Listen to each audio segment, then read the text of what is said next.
S'il y avait des gens sur cette terre qui comprenaient encore les Européens, les Américains, l'hypocrisie de ces gens-là, sachez que vous êtes pitoyables. Salut les amis et bienvenue. Il y a un conflit gelé depuis des siècles. Il y a un conflit crié de toutes pièces par des Occidentaux. Il y a une situation explosive. On a des êtres humains qui sont parfois empêchés d'aller à l'école, empêchés d'avoir de la nourriture, empêchés d'avoir des soins médicaux, empêchés. Personne ne dit mot. Ils vont entamer les accords de Green Tree, un truc compliqué et tout ça là, à la fin, on retombe dans les mêmes travers. La crise israélo-palestinienne. Les Palestiniens n'ont pas de pays. Les Palestiniens vivent comme les Nangaboko. Et jusqu'à présent, on ne voit pas ces donneurs de leçons s'élever pour tout faire pour que la Palestine ait son indépendance, à ses frontières. Non, ça ne les intéresse pas. Ça ne les intéresse pas.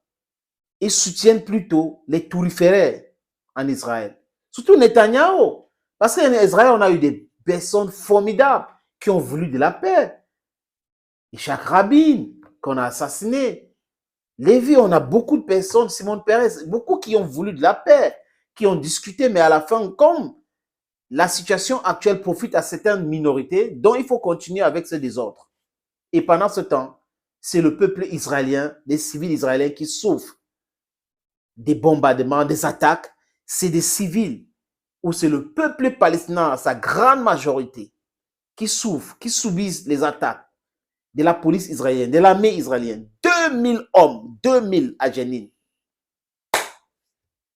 Lundi passé, 2000 hommes. Il y a eu raid aérien, il y a eu attaque, il y a eu les amis. Pour quel bilan? 8 personnes tuées, plusieurs blessés. Pour combien de temps on va continuer comme ça dans cette hypocrisie, les amis? Pour combien de temps on va continuer comme ça à parler comme si c'est quelque chose de banal? Pour combien de temps on va laisser un peuple sans ses propres terres, sans son propre pays? Pour combien de temps les gens normalement constitués vont laisser perdurer cette situation d'injustice créade, des souffrances du peuple palestinien? Ce n'est pas possible. Pendant qu'ils sont en train de donner des leçons, les gens sont indépendants, les gens sont ceci, on voit les hypocrisies à ce qui concerne la crise israélo-palestinienne. On voit des gens qui donnent des leçons qui ne croient même pas, c'est-à-dire qu'une seconde à leurs propres leçons. On voit des donner des leçons qui sont barbares. On voit des donner des leçons qui sont dans l'escroquerie, dans le laisse-bouffe. On voit des donner des leçons qui ne peuvent pas avoir une bonne conscience pour se poser des bonnes questions. La communauté dite internationale, qui est occidentale plutôt, les amis, qui passe son temps à donner des leçons aux gens. Pourquoi cette même communauté ne se réunissent pas pour régler la crise israélo-palestinienne? C'est une guerre sans fin. C'est des civils israéliens, comme j'ai dit, qui subissent. C'est des Palestiniens qui subissent. Un peuple qui est divisé en deux. Il y a Gaza Strip. Il y a la Cisjordanie. Un peuple éparpillé comme ça. Et aux États-Unis, nous avons les politiciens qui sont là, qui donnent des leçons à tout le monde entier, qui prétendent sanctionner le monde entier. Les amis, ça fait très mal de voir cette situation. Ça fait très mal de voir des gens dans cette terre, dans ce monde, qui vivent dans l'injustice totale, qui n'ont pas leur propre pays. Des gens qui sont éparpillés partout. En Jordanie, ils sont là. En Syrie, ils sont là. Au Liban, ils sont là. En Palestine, ils sont là, éparpillés, en Cisjordanie et à Gaza. Voilà l'injustice. Voilà un peuple qui est martyrisé. Voilà un peuple qui n'a pas de terre. Voilà un peuple qui n'est pas respecté. Voilà un peuple qui n'a pas un pays. Alors que dans l'histoire, ils avaient leur pays. La situation actuelle, tout le monde est d'accord qu'il faut avoir deux pays qui vivra côte à côte. L'Israël d'un côté et la Palestine de l'autre côté. Les gens qui disaient la destruction d'Israël, la plupart de ces gens-là ont changé le paradigme. Ils ont compris aujourd'hui que l'État d'Israël a le droit d'exister, comme l'État de Palestine. Mais pourquoi est-ce que jusqu'à aujourd'hui, la communauté dite internationale ne fait rien pour que ça voit le jour, le pays qu'on va appeler Palestine? On parle de territoire occupé par un peuple. Et on va mettre la pression sur les pays arabes, on va mettre la pression sur tout le monde d'avoir de bonnes relations avec l'Israël. Je suis d'accord. Mais seulement, empêcher les Palestiniens d'avoir leur propre terre, d'avoir leur propre pays, moi, ça me pose un énorme problème.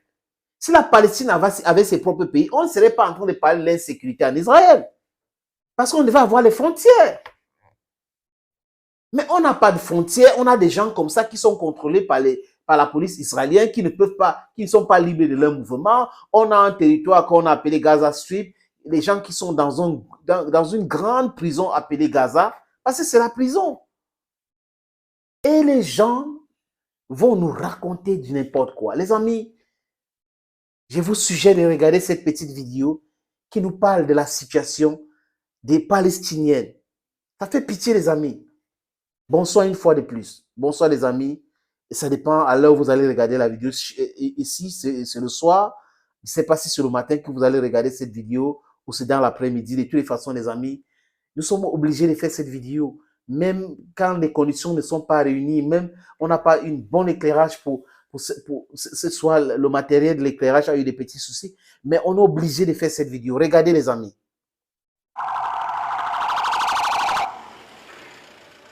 Ça, c'est lundi dernier à Jenin, en Palestine, où l'armée israélienne a fait un raid. Ils ont tué 8 Palestiniens et beaucoup d'autres blessés. C'est la situation qui prévaut en Palestine. Du moins, c'est les territoires palestiniens. Regardez comment les gens ils vivent dans une prison à ciel ouvert. Et on bombarde les immeubles. On bombarde les bâtiments. Parce qu'il y a eu des attaques, il y a eu ceci, il y a eu la provocation. D'accord. Mais est-ce qu'on n'a pas des gens qui peuvent tout faire pour régler cette situation? Est-ce qu'on n'a pas des gens dans ce monde plein d'injustice, plein d'incohérences, qui peuvent mettre la pression sur Israël, mettre la pression sur les autorités palestiniennes pour qu'il y a deux pays qui vont vivre côte à côte? Un pays qui vit déjà bien, qui est l'Israël, qui est l'État puissant. Et un autre, c'est des peuples éparpillés partout, qui souffrent, qui continuent de souffrir. Vous avez vu la vidéo, les amis? Voilà la situation des Palestiniens. Voilà là où la communauté internationale devrait s'intéresser pour régler ce problème. On devrait mettre toute la pression nécessaire pour pouvoir régler cette situation qui ne fait que durer, qui ne fait que prolonger la souffrance du peuple palestinien, qui ne fait que prolonger la souffrance des civils israéliens. Il faut du bon sens, non, les amis? Nous avons besoin des gens, des leaders philosophes ou des philosophes qui deviennent les leaders pour régler certains problèmes dans ce monde plein d'injustice, plein d'incohérences, plein de choses atroces, les amis, de la méchanceté. C'est de ça qu'il est question. Il faut la paix. Il faut que les Palestiniens aient leur pays. Ce n'est que comme ça qu'on peut mettre un terme à cette barbarie. Thank you, dear friends, for watching. God bless you. Bye-bye.